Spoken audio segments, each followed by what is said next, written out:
dahil preventive is better than cure ang drama natin ding. Well, wala pa, dahil ganoon ang drama natin, bumili na tayo ng 4 liters insulated tumbler dahil pag na-stroke tayo ding, ay nako ding, di ba? Dapat hindi pa tayo na-stroke, na-stroke, nakabili na tayo ng 4 liters insulated tumbler ka na para anywhere in go, anywhere, anytime yung kung saan ka pupunta, giling, meron kang tubig na pang-supply sa yung aesthetic na lakaran. Ha? Kada namimingwit ka ng dalag.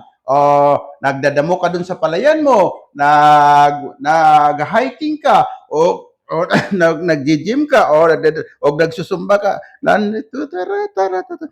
pagka pinapawis ka, pag-inom ka ng tubig, ito guys ay unlimited na yung tirada mo nito ding, dahil ito ay 4 liters na nga itong laman nito ding, tatlong yellow kasya dito ding, para hindi ka na refill ng refill, no? Ay, kay sinong tao na hindi ang ilan ng tubig, di ba?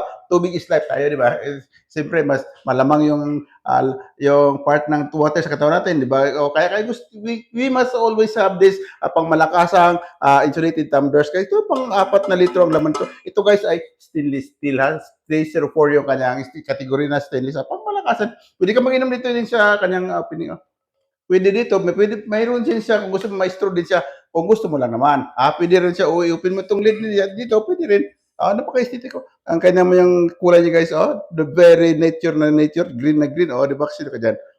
Ito ay 4 liters, insulated tumbler, pwede mo rin lagyan ng mainit na tubig, malamig na tubig, kung malamig na yung relasyon nyo, pwede mo itong lagyan ng mainit na tubig, sino ka dyan? Kaya kung gusto na ng ganyan guys, unlimited supply na kayo ng tubig, pwede tayo dyan sa baba yung link, just click the yellow basket guys. Ito pang malakas na 4 liters tumbler na nabili natin sa TikTok shop. Thank you for watching guys.